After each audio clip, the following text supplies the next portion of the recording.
ci tribunal militaire non ñu jàpp leen tëj leen ca Thiès kaay ca biir kaso ba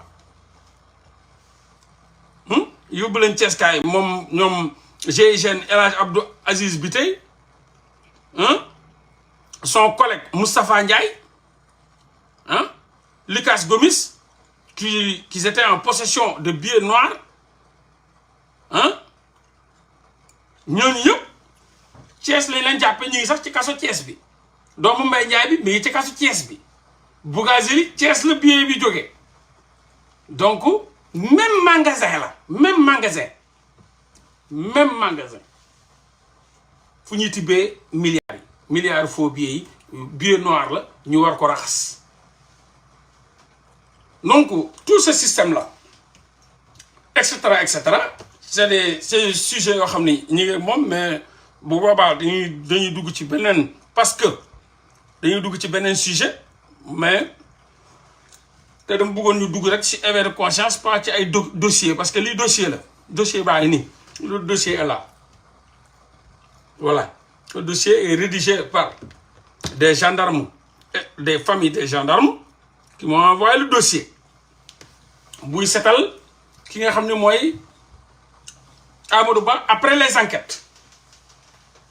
mais dossier bi yor naa ko bu yàgg parce que dafa amoon ñoom seen guerre boobu ñu nekk di def waa APR donc dafa am ay gendarme yu ñu jël yu wër Amadou Ba yoo xam ne dañuy garder gouvernement moo leen délégué ñuy topp Amadou Ba di ko garder donc am ñu nekk APR ñu ponkal APR ñu àndul ak Amadou Ba bu ko daaneel dem moo tagaleen histoire vite fait ko donc depuis le renoncement de Macky Sall à sa troisième candidature en 2024, les dauphins du président se livrent à une guerre sans merci au sein de l'APR pour se positionner comme le successeur. Boobu li yëpp amagul woon. Dans ce sillage, des hautes autorités du Benno Bokk Yakaar ont ourdi un plan pour discréditer le ministre Amadou Ba qui apparaît comme le candidat boobu ñëwagul de li ma leen di wax ne dossier bi yor naa ko presque un mois mooy jamono jooju lañ ma ko yónnee ñoom ay gendarme rédige affaire bi jox ma ne ma nii la affaire bi demee moo laa am ay famille tam yu ma jokkool boobu Amadou Ba sax choisir guñ ko ñoom seen biir xamante ne déglu leen l'histoire donc ñu gis ni Amadou Ba qui apparaît comme le candidat le plus en vue à la succession de Macky Sall avec la complicité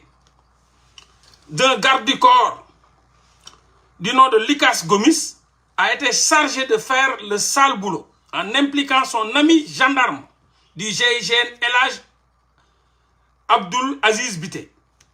Le plan était simple, sachant que ce dernier faisait partie, ki nga xam ne mooy Abdou Aziz Biteye faisait partie de la garde rapprochée du Premier ministre Amadou Ba. Lucas Gomis a sollicité son ami pour lui venir en aide dans une affaire de faux billets qu'il devait régler à Thiès, à Saly. Et ce serait rémunéré à hauteur de 150 millions de francs CFA. Motivé par l'appât du gain facile, le gendarme Biteye, Abdou Aziz Biteye, a invité son collègue, un autre collègue, qui s'appelle Moustapha Ndiaye, pour qu'il se rende à Saly, retrouver Lucas Gomis, qui était déjà en possession des billets noirs qui lui avaient été remis par un leader du Benno Bokk Yakaar, un argentier. Ce que les gendarmes ignoraient en ce moment, c'est qu'un piège leur avait été tendu sur place en complicité du commandant de brigade de Saly. Une fois sur place, donc, les gendarmes sont descendus du véhicule de Biteye en laissant Lucas sur place. Ce dernier en a profité pour alerter le commandant de brigade qui est venu les cueillir. Mais il n'avait pas trouvé les gendarmes sur place. Il a amené Lucas et un véhicule. La version qui dit que les gendarmes ont fui en laissant le véhicule sur place est totalement fausse. Donc lii gendarmerie ñoo ko xam parce que ay enquête gendarmerie la donc xam ngeen xamu leen ni gendarmerie dañ daw bàyyi fa oto bi donc procès verbal gendarmerie bi ce que les gendarmes ignoraient en ce moment-là c'est qu'un piège leur avait été tendu sur place en complicité du commandant de brigade de Saly. Je vais donner son nom après. Une fois sur place, les 2 gendarmes sont descendus du véhicule de Biteye en laissant Lucas sur place. Ce dernier en a profité pour alerter le commandant de brigade qui est venu les cueillir, mais n'ayant pas trouvé les gendarmes, fait que ñoom Abdou Aziz daw nañ sur place, il a amené Lucas lui-même et le véhicule. Maintenant, la version qui dit que les gendarmes ont fui en laissant le véhicule sur place est fausse. Ces derniers, mis au courant de l'arrestation de leurs soi-disant amis, sont venus pour régler le problème entre collègues. Mais le commandant qui avait déjà reçu des instructions leur demandant de monter dans le panier à salade, ce qu'ils ont refusé. C'est par la suite qu'ils sont rentrés sur Dakar en informant le supérieur hiérarchique du problème. Sur le champ, ils ont été mis en tôle en punition d'ordre intérieur à la caserne Samba Diéry Diallo. Mis au parfum de cette affaire, Amadou Ba, conscient de la mauvaise publicité que l'arrestation de ces gardes du corps allait causer, a tenté d'étouffer l'affaire. Parce que dañ ko wax ni ces gardes la ñuy jàpp fële ci ay faux usage ci ay trafic de faux billets ci ay milliards. Mais c'est sans compter des leaders politiques de l'APR et du Benno Bokk Yakaar qui ont informé Macky Sall de ce qui se tramait sans lui dire que c'était eux qui étaient derrière toute cette affaire. ñooñu daw wax ko Macky Sall def deal bëgg a daane Amadou Ba daw wax ko Macky Sall gaaw ne ko jàpp nañ ay garde corps Amadou Ba yuy tourner autour de Amadou Ba ci une affaire de faux billets de milliards de trafic de faux billets. C'est ainsi que le président a donné des instructions pour que l'affaire soit portée en justice. Les 2 gendarmes Moustapha Ndiaye et Abdou Aziz Biteye ont été déférés à la prison de Mbour où ils étaient séparés de Lucas Gomis quelques jours après leur déferment. Ce dernier a changé de version en chargeant les gendarmes qu'il a accusés d'avoir procuré les fameux faux billets via un homme politique puissant. Pire encore, lors des interrogations des gendarmes, le commandant de Saly leur a demandé si c'est Amadou Ba qui leur a donné les faux billets. Ce qu'ils ont d'ailleurs nié. Lucas Gomis a bénéficié de l'assistance parce que moom la ñu yónni woon jox xaalis bi pour mu jël ay xarit gendarme yu jege parce que ci moom lañ ko jaareele donc a bénéficié de l'assistance d'un avocat payé par certains leaders politiques de Benno Bokk Yakaar. Un certain Maître Tall, quand ils ont été transférés le 30/8/2023 à 15h à Rebeuss, alors que Lucas était à la prison de Mbour, alors que tous les faits se sont déroulés à Saly et non à Dakar. Donc, pour le gendarme Abdou Aziz Biteye et Moustapha Ndiaye, ils sont présentement en ce moment à la prison de Thiès. Et pour Lucas Gomis, il est présentement à la prison de Dakar. Donc, ngeen gis ni benn guerre interne loon pour éliminer ki nga xam ni mooy Amadou Ba moment bi nga xam ni ñi woon ci problème mu choix. Donc ñu ay leader APR yor alal récupérer ki ñu naan Lucas Gomis kii mooy Abdou Aziz Biteye bu ay booy ndaw yu ñu sacrifié ndax bëgg xaalis ay élément GIGN kii mooy Abdou Aziz Bitèye mi ngi ci kaso bi jamono ji mi ngi prison wu Thiès kii ngeen di dégg ñu naan jàpp nañ booy GIGN yi kii la ci la bokk Abdou Aziz Bitèye mooy Abdou Aziz Bitèye kii moom mooy kii booy bu ndaw la moom it moom lañ monté mu woo xaritam Abdou Aziz Bitèye Lucas Gomis mi ngi nii donc kii lañ woo tegal ko deal parce que moo xam garde corps Amadou Ba yi ñi nga xam ne ay GIGN lañ ne leen da ngay leen di contacter jox leen xaalis pour ñu ñëw Thiès récupérer xaalis yóbbu ko fi nga xam ni moom mooy Dakar diggante bi nag ñu jàpp leen voilà am na aussi Moustapha Ndiaye ñun ñëpp ñii ay xale la ñu sacrifier nii ndax des trucs politiques ba yàq seen àdduna ba tey ñu ngi ci kaso yi sincèrement te politiciens yi ñu ngi dox seen soxla moo tax nit ki il faut nga xam ki nga doon am na yoo xam buñ la ciy dugal ak nu mu mën a dayee rek moytul parce que luy tooy ci yow lay jógee du jóge ci keneen voilà ki nga xam ne nag moom mooy commandant bi mi ngi tudd Insa Seck commandant bi mi ngi tudd Insa Seck Bitèye mi ngi dëkk Malika cité Sonatel Abdou Aziz Bitèye ki nga xam ne mooy Moustapha moom mi ngi dëkk Petit Mbao Moustapha Ndiaye ñooñu ñëpp nag seeni parents ñi ngi jooy te noppeeguñu waaw seen parents mi ngi jooy te noppeeguñu parce que Moustapha Ndiaye a ses 2 parents décédés il vit avec sa femme et ses frères et sœurs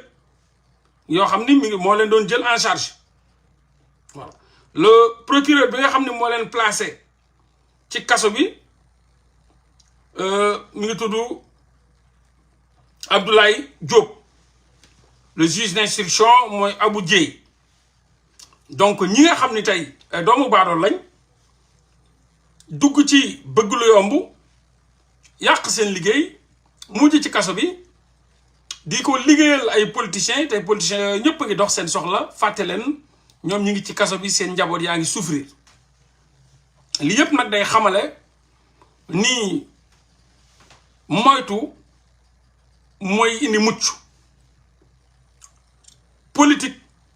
Sénégal dafa salte te setagut politique politicienne moo fa am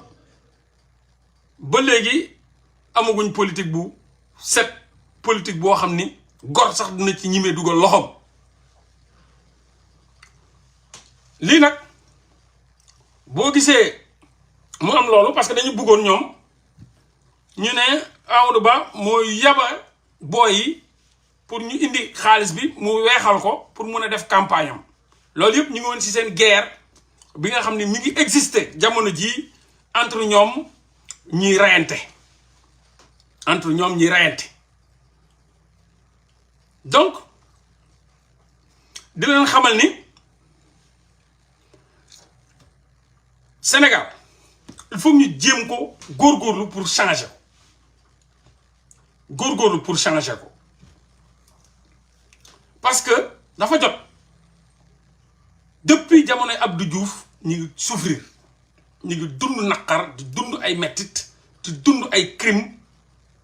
non élucidé di dund ay rey yu ñu gis nit yu ñu rey ba léegi mus ñoo jàpp criminel ba bërki démb la fi mujj fële ca Kédougou ci Sabodola ñu rey ay nit bakkan tiire leen ay bal ñaar ñi dee 5 blessés graves ba suñ jonn yàlla tey jàpp ñu kenn te gis nañ bal gis nañ nit yi dee bu gisu leen benn policier wala benn gendarme bu ñu jàpp donc ñoom bu fekkee ay gendarme la ñuy utiliser ñu rey ay nit duñu leen jàpp bu fekkee ay gendarme la ñuy utiliser ñuy trafiquer faux billets dañ leen di jàpp donc kañ la faux billet gën doomu aadama kañ bakkanu doomu aadama faux billet dañ koy jàpp di ko taal mais bakkanu doomu aadama kenn mënu ko indiwaat ñoom bu ñu defee ay faux billets ñu jàpp leen ci seen i deal dañuy jàpp gendarme yi nga xam ne ñoo doon dugg ci mbirum faux billet mooy problème mu ñoom likaas bii nii mais léegi ñooñu gendarme yooyu dañuy rey sénégalais te kenn du leen jàpp donc ñaar ñi nga xam ne la ñu mujj a rey tiire leen ay bal fetal ñëpp gis bal fetal yi gis ay néew gis deret buy tuuru te mus ñoo jàpp kenn koo xam ni rey na benn sénégalais indi ko teg ko ci sénégalais yi ne leen kii moo rey sénégalais tel donc muy wane ni amuñu cër ci suñu bakkan muy wane ni jàppewuñu lu dul ay lapin muy wane ni amuñu xoolewuñu sax ay nawle léegi nag loolu yéen a ko war a xam gendarme yeeg suñu frère policier ñoo ko war a xam nit ki bu la joxul cër tekkiwoo dara ci kanam sa bakkandu dara ci moom mu fas yéene jàkkaar la yow à 2 mètres tiire la fetal nii tëll bal nga daanu rot sa deret di tuuru mu armé waat chargé nga xam ni kon kooku jàppewule nit mais ñoom it dañ leen di utiliser parce que ces policiers et ces gendarmes là non c'est nos jeunes frères wallahi c'est nos jeunes frères mais ils dañuy dem ci ay ordre yoo xam ni buñ ko bañee it ci kaso ba la ñuy mujj parce que gis ngeen ci kenn gis ngeen ci ñaar ñetti juróom du jeex am na koo xam ni yéen a ko fi jàppale macha allah ci ay ordre la doon bëgg a demee mu bañ mais gis ngeen nu mu mujjee donc mënuñu leen chargé ne policiers yi liñ leen di defloo buñ ko deful ñun dinañ leen ci mën a génne parce que ñoom dañuy dem ba nga xam ne dañ naan parce que tamit ñun ñëpp xam nañ policier gendarmerie tout ça souvent militaire la ñuy commencé te militaire ñëpp xam nañu à 80% suñuy militaire lan moo tax amuñu fibre patriotique boobu noonu sénégalais dañ koy laajte ñun suñu militaire dañoo mën a woy dañoo bëgg fecc taaxuraan ngoyaan yooyu la neex xam nga lan moo tax parce que demuñu fa ndax ay principe armée bi 90% yoo ci wër du ay principe de chômage endémique moo leen yóbbu armée ba dañ toog ci koñ yi ba seen taat yi tàng réussir luñ ci seen jàng dematuñ dëkkuñu toog xool gauche xool droite ñu dégg ni ñi ngi engagé ñu daw dem dàq ji seen chance donc demuñu fa par principe demuñu fa ci gëm-gëm ni bëgg ni dañoo bëgg a défendre seen drapeau mu toll leen ci défendre seen drapeau mu nekk ci seen xol